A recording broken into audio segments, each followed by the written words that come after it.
joining me today is the UAAP Executive Director, Rebo Saguisag. Now, Attorney Rebo, ED Rebo is not just the ED of the UAAP. You do a lot of things. You're a civil servant as well, First District of Makati Councilor.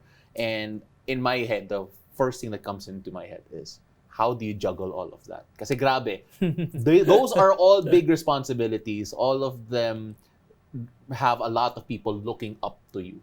So how do you manage that first and foremost before we go into the nitty-gritty of 2023? Actually, you know what, Paula, I really don't know either. But one thing I observed when I was in law school, parang some of, or most, if not all, no, of the working students, parang they had better grades than us. So, nung tinanong ko sila, parang, I guess, pag alam mong limitado yung oras mo, wala kang tapon ng oras eh. Mm-hmm. So, di kahon ka na. Meaning, hindi ka na masyadong tumatambay, etc. etc. But one thing, I guess, I lost is, kaya nga tito na tawag sa akin yan eh, or Mr. 7-Eleven, by 7 p.m., kinakabahan na ako niyan. And 11 tops na yon. I have to be home by 11. So, wala na social life. But that's it. UAAP and Makati. And family, of course. Of course. Hindi mawala yan. Of course, kasama po yan. And then, it's just so funny because every time I see you in the UAAP, every time I see you in any event, you're always dressed to the nines, you're always ready, approaching everything as professionally as possible. And I do appreciate that as someone in the media covering because I know the way that you approach work. And the way that you approach your job is very, for me, indicative of the fact that legal po yung background mo. Very proper, very by the book, and approaching it in a way na it's safe, but at the same time trying to be adventurous at the same time because you're trying to push the UAP forward. How do you balance all that together? Well, sige, let's talk about dressing up, no. Funny thing is well, I have to credit the Ateneo Law School because we had a dress code and I was so against it. If you see me now, parang hindi ka maniniwala, but well, I have a bit of rock and roll in me. I skated a while, so I still have my hoodies and Vans at home. Kaya lang, may dress code si Ateneo, and then they said, invest now. While nasa law school pa lang, and you'll thank me later. And true enough, kasi talagang, ganun naman, no? When I met clients, when you meet clients rather, part of it is your presentation, di ba? So, nung naging lawyer ako, and then came the ED position, or commissioner, and then pati yung sa konsehal. So, sakto na. Meaning yung wardrobe ko is really sulit na sulit for all these three roles. Now, coming into this commissionership, I really had to dress up kasi wala naman akong, admittedly, no. Again, I will go back to that article. Ang headline was season host UP chooses unlikely commissioner. So, totoo naman, I had nothing there, no resume, except maybe my father's name and a little bit of integrity. So, the least that I could do is at least dress up, no, dress the part. And you know, power dressing is part of it, no? At least medyo titingalain ka nila. And, you know, when you're dressed up, parang mas may confidence ka, and then mas may bearing ka. And I guess it adds, hindi naman pwedeng puro forma lang. You have to study as well. But again, yung attention to detail from the way you dress up and then yung pagbalanse mo sa pag-aaral. And that's one thing also in commissionership kasi kinakabahan ako nun not having that usual big name. Pero at the end of the day, if you really think about it, I was there to implement rules. So ano ba yung edge ko? Again, studying all these rules, whether it's FIBA, the UAAP house rules, and sport-specific basketball rules. So yun yung tatlong talagang pinaghandaan ko. And to make sure, lagi naman sinasabi sa akin ng father ko, when you are in any argument, for as long as you can hook up onto something, you and I may not agree, pero mapapaisip ka eh. Parang okay, there's a legal provision na may binanggit siya or there's a FIBA rule na binanggit siya, then maybe we can agree to disagree at the very least.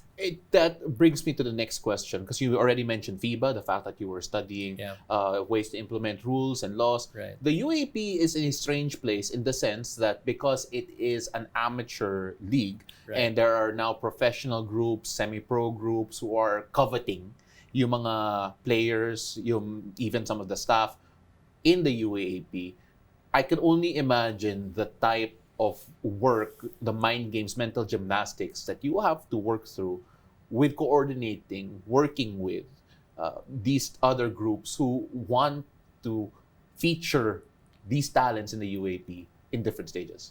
Right, ang hirap. Especially now that the concept of amateurism has really evolved, no?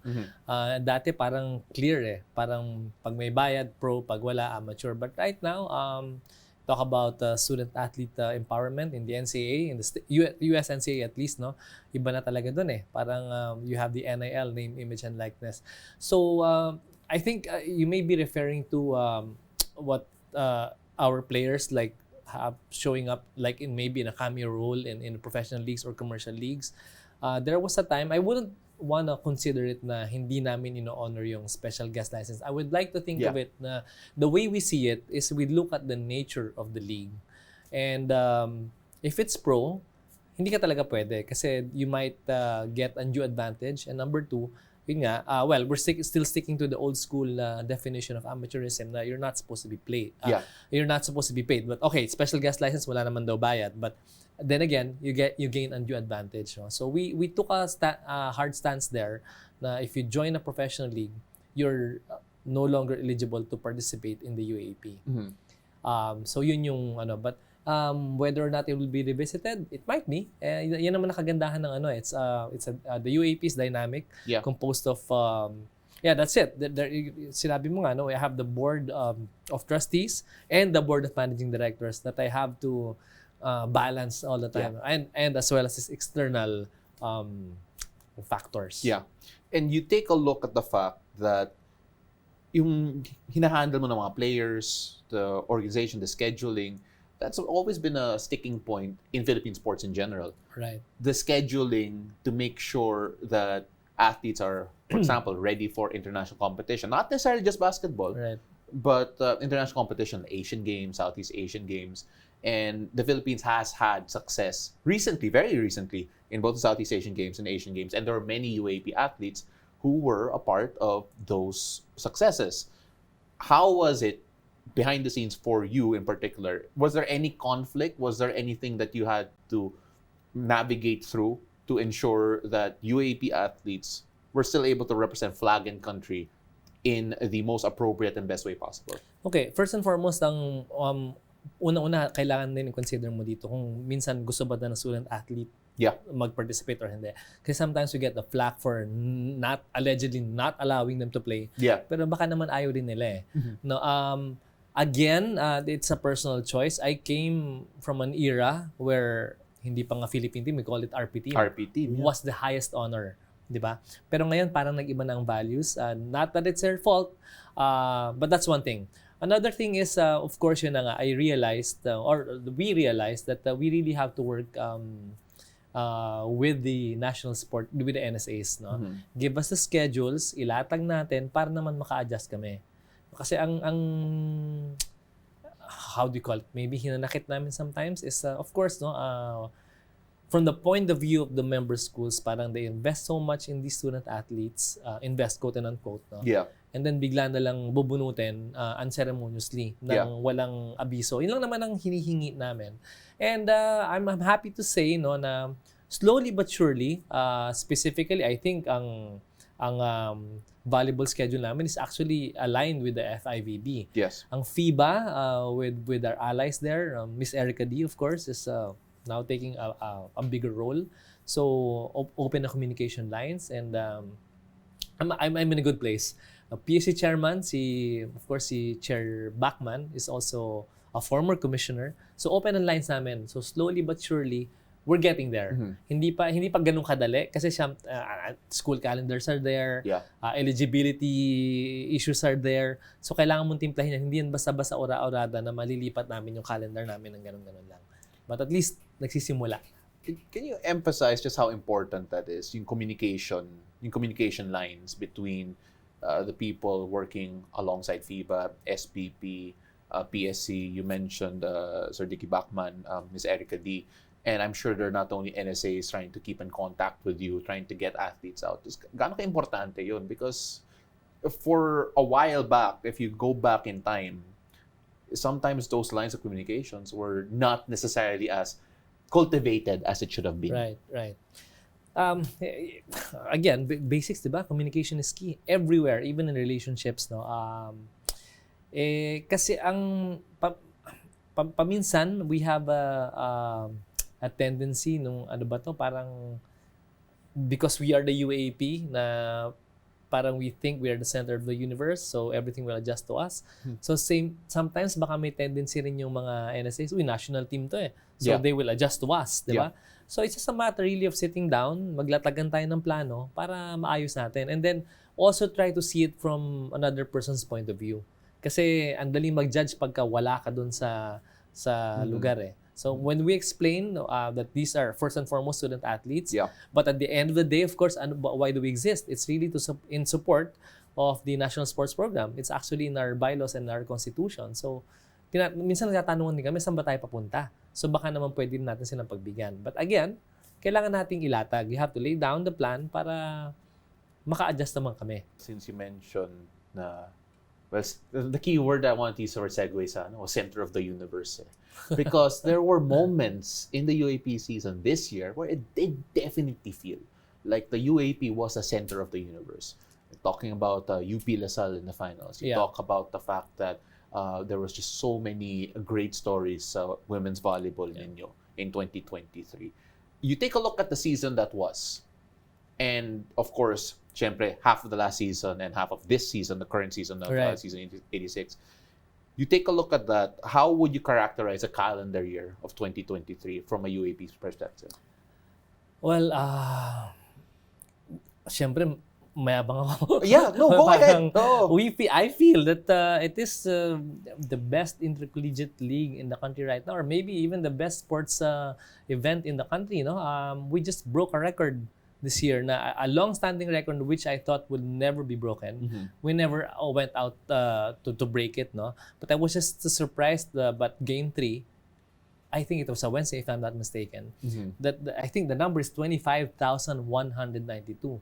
So we broke the record that UE itself set when it last hosted in season 77. Yeah. So ibang klase. So minsan talaga you have a tendency to get caught up in that, no? Pero dapat naman hindi din. But of course, you have to celebrate yourself. Of course. Pinaghirapan namin yan. I'm happy that the LaSalle community is back also, and medyo nagpapantay-pantay ngayon. UST might be back soon, so it will be more exciting in the years to come. One thing I can say, Paolo, is parang this year is, if I can use the word toxic, no, one of the more toxic seasons in recent memory. If only for the fact that parang I think every team at one point felt that they had a chance. So they had to really squeeze every advantage that they could get, no, whether syempre from our end ang kanilang hinaing yung officiating. So sobrang, I mean, at the end of the day, what are we, diba? Ang officiating is really the so-called excuse for losing teams. So I felt that at one point pressure was so much, pinipiga talaga kami. But maybe because, well, if you look at the bright side, 1, may parity na yung league. 2, yung emotional investment talaga ng aming ng community. Iba eh. Everyone's invested, and it just makes for a better and interesting and compelling league. Yeah. And now I look forward to I think even the PBL had record numbers. Yes. Recent, and then you see the alumni, yung of course sila Allies were champions, but the alumni, the Ateneo group was there, and nag-a-align na rin yata itong mga LaSalle. So it's building up the excitement for the second sem. And of course, your sport, football, will be also featured. Oh yeah, for sure. I mean, like, I'm excited for that, but for very different reasons. I want to see it back. I don't think they're breaking attendance records soon, though. Yeah. Pero again, they're in a year rather, wherein there was so many records broken. So you had the 25,000 for the UAP men's basketball. Recently, PVL 24,000 in their finals, Chocomucho versus Creamline. The FIBA Basketball World Cup, the 36,000 in Bukawi, Bulacan, which is not even the record, not even close to the record of the PBA there in particular. You take a look at the fact that there's so much more support, it feels like, from the fans, from the supporters, and sometimes not even alumni of the school. Sometimes there are now people who are just fans of the students themselves. Yeah. You take a look at all that success, especially that you see up close. What would you attribute that type of love and attention from the fans to? Wow. I think, I always say this, parang ibang college sports, iba, it's there's a certain purity within the UAP. And yet, yung sportsmanship is still there. Yeah. Diba? At the end of games, you still see these players who fight tooth and nail, and then after that, hugging each other then. Parang game recognizes game. So, I'm just really, I'm such a good place. So, I'm really, really thankful to be here. It's such a good ride. Yeah, they weren't joking nung they said this will be a Jordan year. So I'm just excited what it would be next year. It's Mamba year. Yeah, so, yeah. And for some people, they're saying, it depends on who you like better, Mamba or Jordan. But then you're absolutely right. I don't think we can call any LeBron year or anything. No. But no, that's a different story. Don't even start. No, let's not start that. Don't start. Pero, Edie, you take a look at the whole growth that we've seen here in particular. The saying of Michael Jordan, actually, the ceiling is the roof. And which is funny in itself. But then you take a look at where can you grow from here? How does the UAAP grow from record-breaking years in terms of attendance, in terms of attention, in terms of all of the hype around? It feels like even in social media, you have started to conquer that environment as well. How do you take that next step up? And what does that next step look like? Oh, by the way, I forgot to mention, pati this year was a start na I must say Sir Rod, he wasn't joking when he said this will be a season of firsts. So ang dami. So if you notice also, we now also have really established the UAAP as a brand, no? Like we have merch, official merch already na tied up with it. We have official t-shirts for the UAAP as well as for all the member schools. So all these brands are coming in. No, so that's one, and I have to say this, Pilipinas life has been really big. It has changed the way we consume sports. No, I can be at one play, even for me, even for my work, no, I can be at the men's game for basketball and yet monitor the women's game being played at another venue. So iba I think nasagot natin yung clamor or the need of the millennials and the Gen Z how to consume the UAP. So the ceiling is the roof, like you said. So we're also thinking maybe we're introducing a few sports this season, but next calendar year. Well, sige, banggitin natin para may konting excitement. It's Esports. Okay. Where will be I don't know anything much about it. Kasi actually where I was hesitant at first. Old school ako eh. Parang I felt na pag walang physical exertion, hindi siya with all due respect to the esports fans. I thought na it's not really, it cannot be categorized as a sport. But what changed your mind with that then? It's there. I mean, personally, when I attended I have a 15-year-old and 13-year-old. In the last couple of years, may orientation kami palagi. So I think we are digital migrants. Tama ba? And our kids are digital natives. It's really part of their world, no? And the demand is there. I mean, each member school already have their clubs, several, if I may add.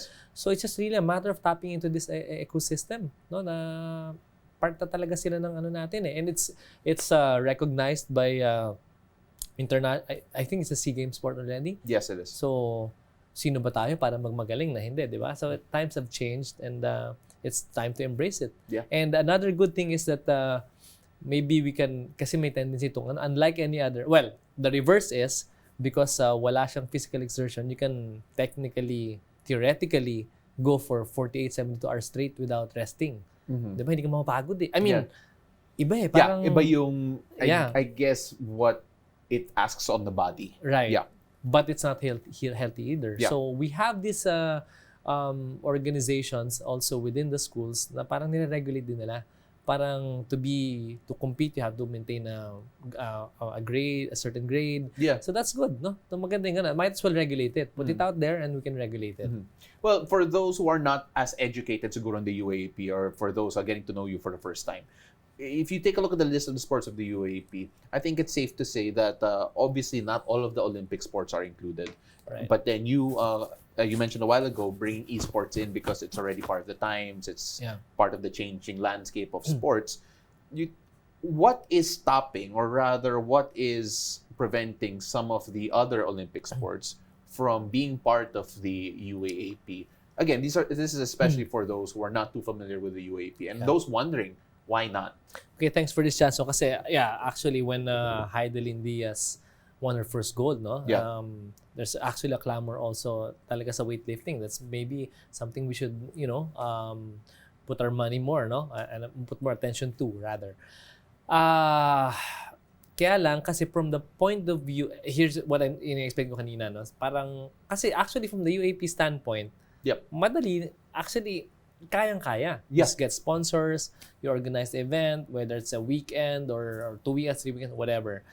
The bigger challenge is from the point of view of the member schools who have to maintain those teams.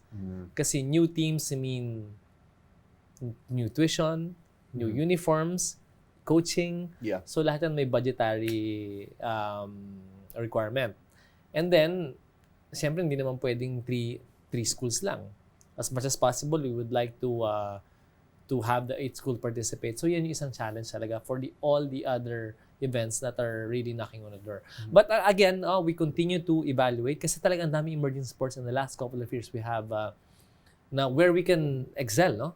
We have OCR, obstacle course relay. We have archery. We have soft tennis. What I can see is for now, no. Esports, madali kasi like I said, they're already there. Okay, that's one. There are already multiple clubs in schools. Now, what we're looking at is maybe it's easier, just like beach volleyball kasi may mother team na. And then 3x3 kasi may 5-on-5 na. Hopefully, there will be a futsal. Yeah. Okay. Let's talk about that privately some other time. And then hopefully, there's a new sport called baseball 5. No? If you can get players from your existing baseball team already, then mas madali. Parang that will be your second SEM, or your other SEM rather, event. Yeah, you take a look at you mentioned it a while ago, just using siguro, I guess, parent sports and then using the smaller sided versions of it to increase the number of sports there present. But then, a lot of this normally, at least yung proseso from what I understand, ED, is that magte-test event muna, test sport for a year, and if it surpasses certain criteria, I'm assuming becomes a regular event. Now, again, I'm sure there are a lot of people who are excited, who are proponents of a certain sport. Who feel that, okay, kung nag-test event tayo sa UAP, ayun, the year after that, yan na, it's gonna happen. What are the conditions and criteria for test events to become regular events sa UAP? Well, first, to become a demo sport. Demo sport rather. At least 4 schools must participate. And then, if you, pag na ano mo yan, and then next year you grow, like mga 5 or 6, and there's really a commitment for you to follow through, then it can become a regular sport. Now, again, that's so clarify, no? We would start out siyempre ng esports, demo lang din muna. But, dyan na papunta yun eh. Kasi, buo na sila eh. Buo na sila. Yeah, and we've seen the national teams as well. They're performing well. We've seen Filipino esports athletes performing very well. AP Bren in particular has been making a lot of news in their own competition. So yeah, esports coming in and the evolution of it, I have a feeling that, UAP trying to stick with the times. Will have to do that. I want to cycle back a bit and talk about the fact that, mentioned mo na kanina, a bit of merchandising for the UAP, a bigger digital footprint, making sure that via Pilipinas Live in particular, that the way that the league is consumed is now different. You're adapting to the audience today. It feels like, ED, correct me if I'm wrong, that the UAP is now becoming and evolving from more than just a sporting organization and association to almost a media property, almost a property wherein it's not just the sports that you're just showing. It's now developing the personalities of the the athletes. We're seeing it more and more. There's so much, they're out there right now because of social media. Do you see the UAP in that certain role? Of course, this is just me making this assumption or this observation, and that's why I want to ask you about that. Okay, this is also my personal view. It might not necessarily reflect the views of the whole organization as of yet. But the thing is, it already is. No, in as much as some of us might probably would like to think of it as a inter-school competition, it's bigger than it is eh. Iba na yung, it has arguably become, I would refer to as public property. And now, tama, media property, it is property. And that's really something we have to safeguard also at the same time. No? But yun na nga, we have become bigger than what we are. And it trickles down, tama, to each and every student athlete who cannot just be, and I hear this, no? Ang student athletes ngayon are more than just student athletes. They have to become, that's why pati grooming nila inaayos na rin, their manner of speaking. Kasi iba na yung mundo eh. So they're more than just a student athlete. And in the same breath, the UAP is more than just a inter-school competition.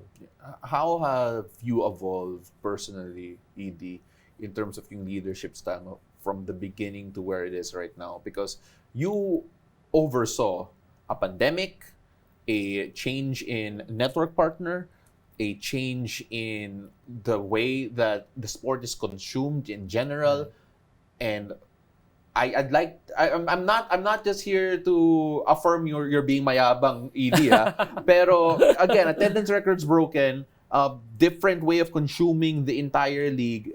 Dati TV lang eh, but then right now you help come up with deals here to have multiple ways to watch a single game. How has your leadership changed, siguro, from point A to point B to where we are right now? Okay, good question. No? Kasi nung commissioner ako, actually iba pati demeanor ko nun. Especially when I was, parang medyo, maybe some people would think it was overboard, no? Parang I thought of myself as a juror in a way, like a judge, who's supposed to be a hermit. So, suplado ko nun. In a way, parang you wanna talk to me, if there's another concerned team, kailangan represented sila. And no phone calls, no coffee outside. Everything has to be official, everything has to be written. I get you. Tapos, medyo, stricto. But, of course, iba yung position ng executive director, no? This is really the time na medyo, in a way, naghalo rin yung, natuto rin ako siguro sa public service na sometimes yung politics is actually the art of navigating to get what you want at the end of the day. May pangalan ko Revolution. I'm also from UP, so sometimes you tend to be a little bit pushy or masyado akong hardliner before. But at the end of the day, it's really navigating. Ang hirap. Paolo, these are actually not 8 schools. They have 2 BMDs each, all of which are brilliant. And this coming really from, hindi naman sila mag-away, just really coming from different points of view. And you have to balance this. And it's if you need to talk to, again, communication is key. Tawagan sila, try to sit down with them, level with them. And then apart from these BMDs, there's also the BOT to contend with, no? And of course, the fans. So, and also keeping abreast with the latest developments. It helps that, again, I have si Erica D, a personal friend who's very much into the business side of basketball now. Inoferan ko kasi mag-commissioner, ayaw niya eh. I have to tell the story. Sabi niya, she's moving on to this the commercial side or business side. So, diyan ko natututunan itong mga. I was there at the business of football. Because I try to, if there's invitations like that, she gives me readings. I talk to you guys, di ba? And tinitingnan ko yung trend abroad. So, these are the things that ang bilis ng ng change. If adapt or die. So, but of course, hindi mo naman alam lahat yan. So, you have to ask the young ones, and listen to them. Because sila naman yung future eh. I just want to take this moment here and give a little break just to reintroduce you for those who are coming into the conversation in the middle of it. Again, joining us is the UAAP Executive Director, Attorney Rebo Saguisag, who does so much in his daily life that I cannot list them down. Pero I want to piggyback on the last part that you mentioned, which is we basically gave our flowers to Miss Erica D. Because I know you personally, and what I appreciate about you is that you like celebrating people for the success that they have, for the success that they do, as evidenced by that last statement that you had. And I was wondering, for those who probably don't see the UAP as an organization the way you do, or the way that most people do, because they only see the sports, who are the unsung heroes that you feel need to be given more credit based on the developments of the UAP in the past few years? Well, actually, like I said, binanggit ko na kanina, and all the BMDs, the managing directors, no, ako lang naman kasi yung the only constant and the one who gets interviewed more often than not. But really, like every hosting, I pick up from I get to learn their culture. Yeah. I get to pick their brains and iba-ibang backgrounds. So like si Sir Rod is a gymnast, a coach, volleyball coach. Yeah. And si Father Suwan, of course, sometimes magugulat ka. He quotes from scriptures, gives me balance as well. So matututo ka sa kanilang lahat eh. Si Nong Calanog is a baseball player. So all these managing directors who I get to, wala pa akong full circle, but whom I get to talk to on a daily basis. Sila Edwin Reyes, the business side of things, Emmanuel Fernandez, all of them. Is, mahirap banggitin lahat, but also the BOT. So yan yung, sila talaga. I'm just here as a mouthpiece or spokesperson, a figurehead, if I may. Minsan moderator. Kasi, there you go. Diba? Yeah. Minsan moderator. So you basically have my job, but there's a lot more at stake. Yeah, probably. A lot more at stake. And 16 kids at times. 16 kids at times. So I completely understand that. The whole managing of the 16 children always results in literally 20,000 fans screaming at the venue. Right. Building all of that. Can you define the sense of responsibility that you have personally to this UAP organization, to the fans, to the players? Because it's such a big position, the executive director of the UAP, from commissioner, building up to what it was, coming from being the guy that was an unlikely candidate for a commissioner to who you are right now, power dressing your way into all these meetings and then coming in with so much achievement so far. What is your sense of responsibility to the UAP? Well, of course, personally, parang I hold myself to a higher standard. But at the same time, in as much as I don't want to grab all the credit, I also want to share some of the blame. so sama-sama naman kami dito. And ina-assure naman ako ng BMD all the time. Ang importante naman kasi dito is, again, just like any human, just like any organization that you feel like you're the center of the universe, sometimes because of the clique lights, I also tend to think na hindi pwedeng ako lang. Yeah. So if I run it by at least as much as possible sana consensus. Yeah. But if not, you check on the host and then sometimes the committee chairperson who's in charge of a certain issue. No, so yun lang naman, kailangan I really have to work with them para pag nag-sign off sila, medyo may collective responsibility rin kami. Mm-hmm. But I feel I don't know, I'm just also invested in the UAP. Yeah. I just love it to death. Yeah. It's easier to work for something you love. Sobra. As Father Alvin said, last year's season host na parang sobrang stress ng UAP. But it's the stress that we look forward to solving. Mm-hmm. So, yeah, always excited.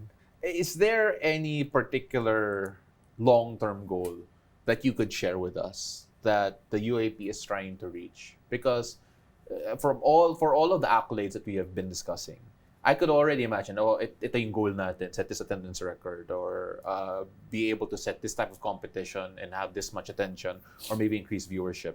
And I feel like you've checked so many boxes in 2023. Right. Pero moving forward, even beyond next year, what is the UAP building to next? Well, balikan din muna natin yun, in as much as yung introduction of new sports, I would also like to see, and papunta na tayo doon, yung coverage for the yung football. Of course, we don't have the numbers yet, but I have the impression that it has grown. Last year, ang attendance, well, actually, we have data. Yeah. Yung gate receipts namin were, I think, we also set a record, no? Mhm. So we want to have more exposure for all the events. And we are doing this, again, matter of communication. We sat down with our partners. Sabi lang nila, if it's in this, well, syempre, first sem it's basketball, second sem it's volleyball. So if iwas lang natin yung marquee matchups on the Wednesday, Saturday, Sunday, they can cover it. Mhm. So, and which we did for some of the championships, and na-cover naman din. So, medyo nakakatawa and happy yung mga bata na nagawa namin yon. We're also looking at, hopefully, and this has been in the pipeline for, is to hold some events. And not just an exhibition game, Parang, kasi pag exhibition game between two teams, fiesta somewhere. Yeah. That's workable, no? Mhm. But gusto namin maybe even during the season kung may tumapat na fiesta as in an official game para the same spirit nung competition and the same fire will be felt by the fans wherever we are. Yeah.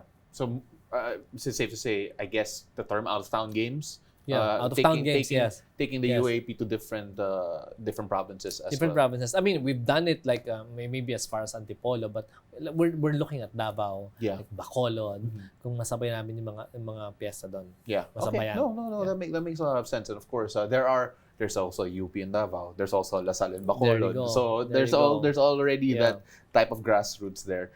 The whole legacy, I feel, is not done. Well, for you personally, ED, because if I'm not mistaken, how does that work? Is the position appointed? Is the position term based in terms of being the executive director? 3 years. Yeah. You have a term of 3 years. Yeah. Para you're also on your toes. Yeah. At the same time, may konting continuity, no? Unlike the commissioner na before, Yeah. at the very least, no? Yearly lang. So parang 3 years, and then you enjoy naman the presumption of regularity. So if you do you can't be perfect. Yeah. But so far I'm on my 3rd term, Yeah. and I hope this won't be the last. Yeah. But I always serve with the pleasure of the board. Absolutely. Yeah. And the reason why I asked that is because I was asked to ask you about legacy, but I honestly feel you're not done building it yet, Yeah. based on what we've seen. But in this, sabihin na natin, early part of your ED career, what do you think is the legacy that you've built? Well, siguro now I think I don't want to grab credit again, no? Yeah, But yeah. I think I came at the right time. But I think there was a time where, in fact, ang problem nga ngayon, there was a time I heard, or maybe you've seen that in the news, no, na yung rules were kind of mere arbitrary, whimsical, and oppressive in a sense na parang nagpapalit-palit year in, year out, no? And then the schools align, you scratch my back, I scratch your back. Yeah. Nawala na yon. Yeah. Nawala na yon. In fact, ngayon, ang problem, if I may, no, is sometimes the managing directors are so afraid to offend a fellow managing director. So, minsan, nahirap din bumoto. Yeah. Pero ngayon na kami, civil lang mga usapan. Kung magkakasigawan man, it's really based on argument. Yeah. And I think so far, no, again, our rules are not perfect, but basically everything is legally tenable, like intellectually respectable, and psychologically satisfying. So, at least dyan hindi na magko-question ng mga fans, no? At least na pag-usapan lahat. Let's have a slam book question here, ED. Slam book. Slam book question. Oh my God, what's this? From Di the ko alam to, 90s siguro, the 90s. No, pero in 5 years, where's the UAP? Oh my God. Hopefully, maybe may international games na. Oh. Exhibition, maybe. Oo. Yeah, why not? And then, of course, syempre, if you had a favorite moment in your tenure so far as ED, what would be... Wow. Top 3 tayo para mas madali. Top 3 Top favorite moments three. in your tenure so far. Well, first would be, syempre may recency bias. That would be Game 3, the record-breaking attendance in Araneta. Game 3 also of my first year as commissioner, USTFU yun. Yeah. Ang saya din nun. Yeah. Only because iba eh. And iba rin kasi ang crowd ng people tend to think that the UA sometimes unrightfully so that it's Ateneo Lasal, but it's more than that. Sometimes iba rin ang student din ng UST and ng FEU. Yeah. They're really student based, so high pitched ang boss. Iba-iba eh. Yeah. If you listen to the cheers of each and every member school, iba-iba. Yeah. So iba rin 'yun, and iba yung UST, Go UST is just iconic. Yeah. So what's the other one? Maybe when I was appointed the CD, medyo challenge yun eh. Yeah. New territory ng season 80. First of all, I have to agree with the whole fans because as a Lasallian for a very long time, I'm telling you right now, we probably don't have the most vocal fan base kasi maraming alumni na nanonood. But then you watch na matanda tamad na like they're there to support in different ways. In different ways. Okay, sige, in different ways. Yeah, pero yung UST FEU, one of the best crowds I've ever seen live. UST FEU Game 2, Araneta, Kevin Ferrer versus Macbelo.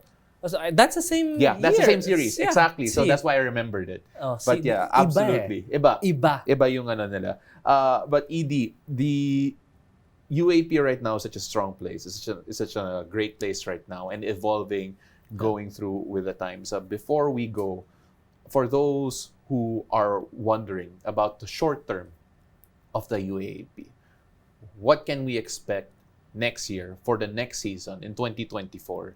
Of course, that means the end of this current season and the first half of the next. What are the highlights that we can expect come 2024? Well, excited na ako for, like I said, yung volleyball season namin is coming up. Hard to say, but I don't know after breaking a record if you can break it again next year. But I'm just happy that your school, sabi mo you support your school in different ways, but at least the community is back. So it's really more ngayon ang good problem na namin is not just Ateneo Lasal games. So every time there's UP, Ateneo or Lasal, all of these have to be issued separate tickets already. Yeah. So and hopefully lumaki yan when USC comes back. So baka gano'n na. There might come a time na your ticket will only be good for one game kasi hindi talaga tayo magkakasya eh. Yeah. So that's something I'm looking forward to. Yeah, I mean, Adamson UP is starting to grow as well as a certain matchup.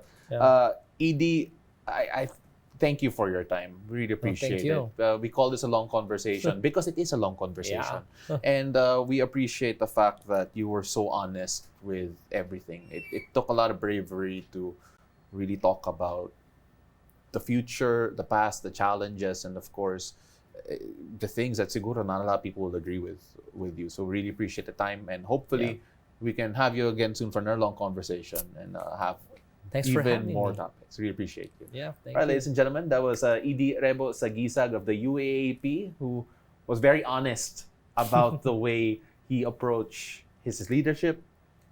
Earlier on, we talked about his own civil service and how that kind of bleeds into it, and the reason why he dresses up the way that he does, because he is the best dressed sports executive in the country, and I say that with all honesty, and we really appreciate his time. Maraming salamat, Edie. Thank you. Merry Christmas and Happy New Year to all.